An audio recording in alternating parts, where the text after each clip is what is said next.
OnePlus Nord C3 Lite के बाद अब आपके माइंड में ये होगा कि यार फोन अंडर 20,000 अगर आपको लेना है, क्या यही एक ऑप्शन है या फिर आपके पास और भी बथेरों सारे ऑप्शन हैं, लेकिन उनमें से आपके दिमाग में ये फोन जरूर होगा, यानी कि OnePlus Nord C3 ले या फिर Realme 10 Pro ले।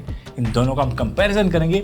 ऑन पेपर जो सिमिलैरिटीज मिलती है, क्या ऑफ पेपर भी वही है, क्या डिफरेंसेस है दोनों स्मार्टफोन्स में, और इन दोनों में से आपको कौन सा लेना चाहिए, सभी चीजों के बारे में डिटेल में पता लगाएंगे इस वीडियो में। मैं हूं दिव्यकांत और चलिए शुरू करते हैं टेक की बात गाइडिंग टेक यानी जीटी हिंदी के साथ।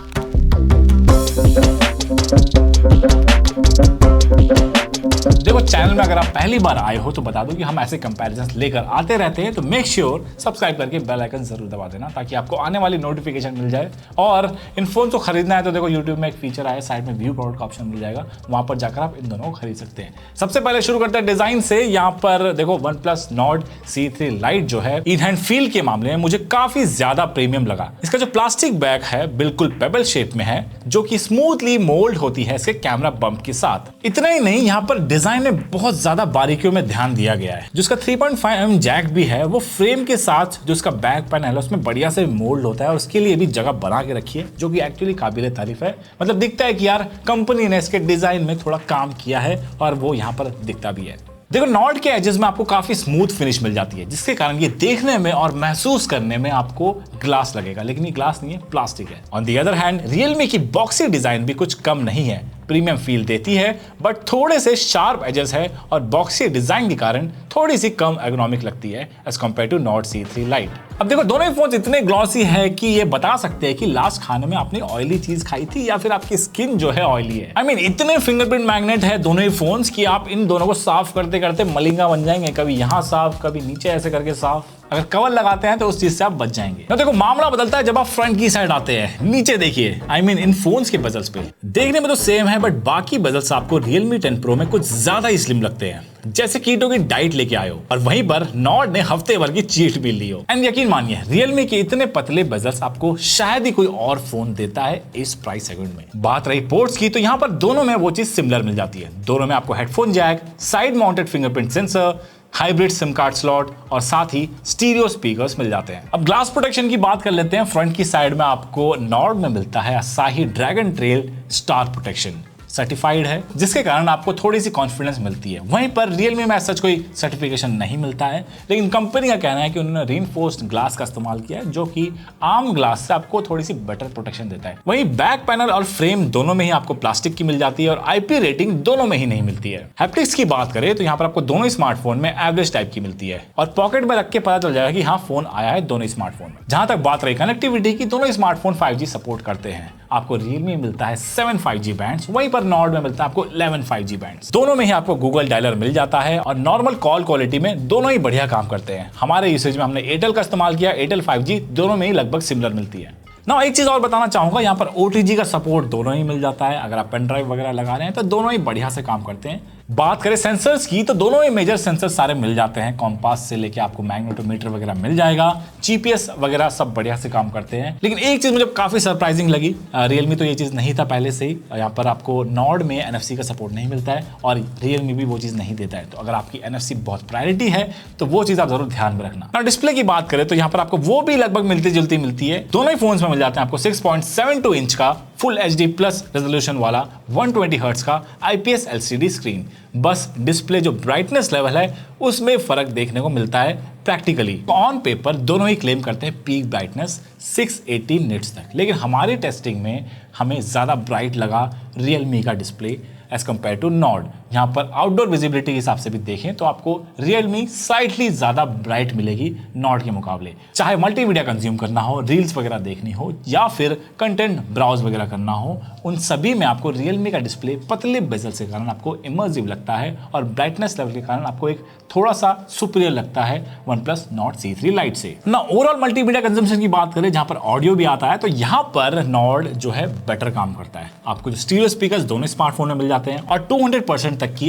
एक्स्ट्रा वॉल्यूम बूस्ट लेवल आपको दोनों स्मार्टफोन में मिल जाएगी। और Nord का ओवरऑल स्पीकर काफी लाउड है, क्रिस्प है और बेटर मिलेगा आपको Realme से। हाँ, Realme की भी वॉल्यूम जो है आपको बढ़िया मिलती है प्राइस के हिसाब से, लेकिन उससे थोड़ा बेटर मिलेगा आपको Nord C3 Lite में। एंड नाउ कैमरे पे आ जाते हैं। यहाँ पर भी कुछ मिली जुली चीजें मिलती है प्राइमरी कैमरा में, लेकिन एक्स्ट्रा एक कैमरा मिलता है आपको Nord में। वो बहुत ज्यादा काम नहीं आएगा, लेकिन देख लेते हैं स्पेक्स में आपको क्या क्या मिल जाता है। यहाँ पर आपको दोनों ही स्मार्टफोन में 108 मेगापिक्सल का प्राइमरी कैमरा मिल जाता है। एक डेप्थ सेंसर यानी कि पोर्ट्रेट लेंस आपको मिलता है Realme में, और वहीं पर आपको 2 मेगापिक्सल का एक डेप्थ सेंसर और एक मैक्रो लेंस मिलता है Nord C3 Lite में। फ्रंट में आपको मिल जाएगा 16 मेगापिक्सल का सेल्फी कैमरा दोनों ही स्मार्टफोन्स में। नाउ डे लाइट परफॉर्मेंस में दोनों ही स्मार्टफोन में डिटेल्स की कमी नहीं है, डिफरेंस आती है तो प्रोसेसिंग में। Realme थोड़े कलर को बूस्ट करता है, वही Nord सटल लगने की कोशिश करता है। अगर HDR पिक्चर्स की बात करें तो Nord का HDR स्लाइटली बेटर लगेगा आपको Realme से। ओवरऑल आपको कलर बूस्टेड पिक्चर्स अगर पसंद है तो आपको Realme ज्यादा पसंद आएगा। बाकी अगर आप Nord C3 Lite के इमेजेस को एडिट करते हैं तो वो चीज आप अटेन कर सकते हैं आराम से एडिट करने के बाद। नाउ Realme के जो ओवरऑल पिक्चर्स हैं डे लाइट की, वो काफी प्रोसेस्ड हैं ऑलरेडी, लेकिन Nord C3 Lite की जो पिक्चर्स हैं उसको आप एडिट करके Realme के पिक्चर जैसे बना सकते हैं, लेकिन Realme की पिक्चर्स को आप एडिट करके Nord C3 Lite के पिक्चर्स नहीं बना पाएंगे। बाकी ह्यूमन पोर्ट्रेट शॉट्स अगर आप देखें तो वहां पर यही चीज नजर आएगी। Realme काफी आई प्लीजिंग लगेगा due to its processing, whereas Nord C3 Lite कुछ ज्यादा ही सटल रखने की कोशिश करता है। एज डिटेक्शन Nord की आपको स्लाइटली बेटर लगती है यहाँ पर। तो यहाँ पर एक्चुअल कलर्स की बात करें तो इन दोनों के बीच का मैं कहूँ, सेल्फी के मामले में यहाँ पर Realme के साइड जाना चाहूंगा मैं, क्योंकि जो स्किन टोन्स वगैरह है वो काफी सही से मेंटेन रखता है। ओवरऑल थोड़े से कलर बूस्टेड लगते हैं, लेकिन जो सब्जेक्ट है वो सही से निकाल कर दे रहा है Realme। Nord जो है काफी ज्यादा ब्राइटन अप करने की कोशिश कर रहा है स्किन टोन्स को, जो कि एक्चुअली हमने और भी OnePlus के फोन्स में देखा है। नाउ वीडियोस भी दोनों स्मार्टफोन के बिल्कुल सिमिलर हैं। यहाँ पर अगर आप स्टेबलाइजेशन देखें तो दोनों में आपको एक जैसे लगभग मिल जाते हैं। 1080p एट 30 FPS तक शूट कर सकते हैं मैक्स। यहाँ पर अगर आप फ्रंट से भी शूट करेंगे तो आपको कुछ वैसी चीज़ें मिल जाएंगी। तो कुछ इस तरह की आपको वीडियो क्वालिटी मिल जाती है दोनों स्मार्टफोन्स में से, और ऑडियो क्वालिटी भी आपको कुछ इस तरह की मिल जाएगी। और ऑडियो क्वालिटी की अगर बात करें तो टेस्टिंग 1 2 3 ये है OnePlus Nord C3 Lite। Testing 1 2 3 ये है Realme 10 Pro। तो कुछ इस तरह की आपको ऑडियो और वीडियो क्वालिटी मिल जाती है दोनों स्मार्टफोन पे। एंड नाउ बात करते हैं परफॉर्मेंस की। अब यहाँ पर दोनों की अंतरात्मा बिल्कुल सेम है। यहाँ पर आपको दोनों स्मार्टफोन में मिल जाएगा Snapdragon 695 का प्रोसेसर विद UFS 2.2 स्टोरेज और LPDDR4X RAM. Benchmarks almost similar है, 19-20 का फर्क है, बस इतना ही आपको डिफरेंस मिल जाता है। लेकिन हाँ, प्रोसेसर और स्टोरेज सेम है तो ओवरऑल परफॉर्मेंस भी काफी सिमिलर मिल जाती है। चाहे आप COD वगैरह खेल लो, एसफॉल्ट वगैरह खेल लो, लो टू मीडियम सेटिंग्स में आप आराम से खेल सकते हैं दोनों स्मार्टफोन में। और overall day to day usage के मामले में भी दोनों फोन्स काफी ज्यादा सिमिलर है, बस जो 19-20 का फर्क मिलता है वो भी इनके UI के कारण। और UI की जब बात कर ही रहे हैं तो यहाँ पर आपको दोनों में मिल जाएगा Android 13 out of the box, और मार्च का सिक्योरिटी पैच दोनों स्मार्टफोन में मिल जाता है, क्योंकि Realme में अभी भी हाल फिलहाल में अपडेट आया था, उसमें भी आपको मार्च की सिक्योरिटी पैच मिल जाती है, जो कि अच्छी चीज़ है। डिफरेंस आता है यहाँ पर Realme UI और Oxygen OS में। अब तो ये लग रहा है कि मुझे उनमें भी ज़्यादा डिफरेंस नहीं रहा पहले के मुकाबले।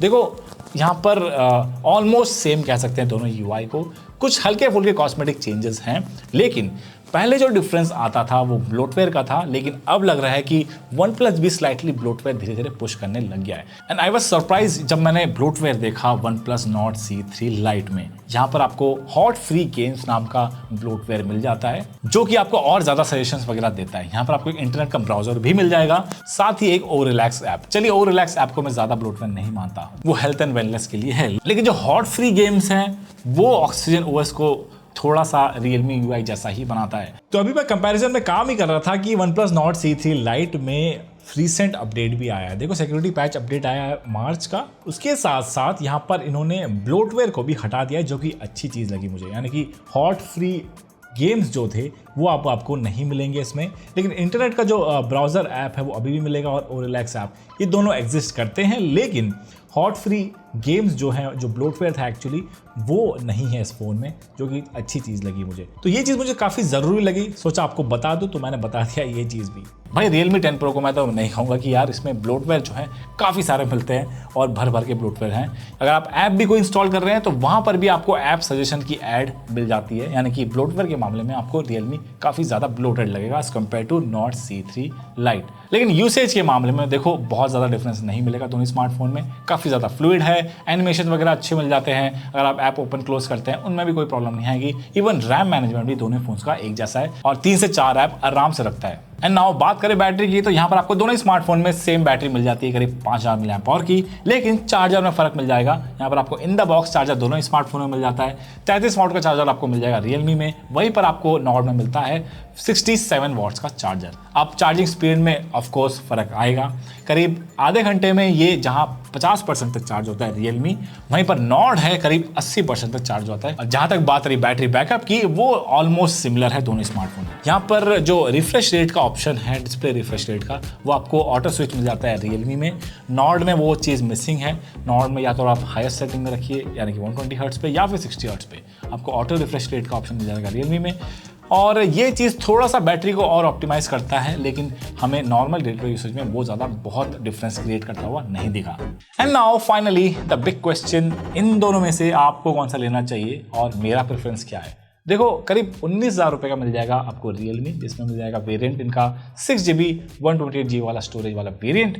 वहीं पर नॉर्ड में मिल जाएगा आपको करीब 20,000 रुपये का 8GB 128GB वाला वेरिएंट। अब अगर आपको पतले बेजल्स चाहिए, यानी कि देखो इस प्राइस में मुझे लगता है इतने पतले बेजल्स और इतना प्रीमियम लुकिंग फ्रंट की साइड से डिज़ाइन आपको कोई और फ़ोन देता है, लेकिन साथ में आपको ब्लोटवेयर वगैरह में मिलते हैं। यहाँ पर ब्लोटवेयर हटाने का तरीका है, नॉर्ड में भी वो चीज़ मिल जाएगा, ब्लोटवेयर को आप हटा सकते हैं, लेकिन प्रीमियम डिज़ाइन चाहिए फ्रंट की साइड से, मतलब डिस्प्ले अच्छा चाहिए और कैमरा भी आपको ओवरऑल काफ़ी प्रोसेस जो मिलता है इसमें, अगर आप काम चला सकते हैं उस चीज़ से, तो रियलमी डेफिनेटली आपको बढ़िया लगेगा। ठीक उसी जगह अगर आपको इन हैंड फील प्रीमियम चाहिए, यानी कि जो बैक पैनल है, अगर आप कवर नहीं लगाते हैं और आपको फ़ोन इस्तेमाल करना है, वो फील आपको नॉर्ड काफ़ी बढ़िया देता है। हाँ, कुछ चीज़ें हैं ऑक्सीजन ओएस, जैसे कि मैंने बताया, थोड़ा सा रिफाइंड लगता है as compare to Realme UI, बहुत ज़्यादा डिफरेंस नहीं है, लेकिन वहीं पर आपको स्टीरियो स्पीकर्स वगैरह काफ़ी अच्छे मिल जाते हैं। और बैटरी चार्जिंग स्पीड से अगर आपको फ़र्क पड़ता है तो, और 5G कनेक्टिविटी से फ़र्क पड़ता है, तो वो चीज़ आपको नॉर्ड में मिलती है। तो ये मेजर डिफरेंसेस हैं दोनों स्मार्टफोन में।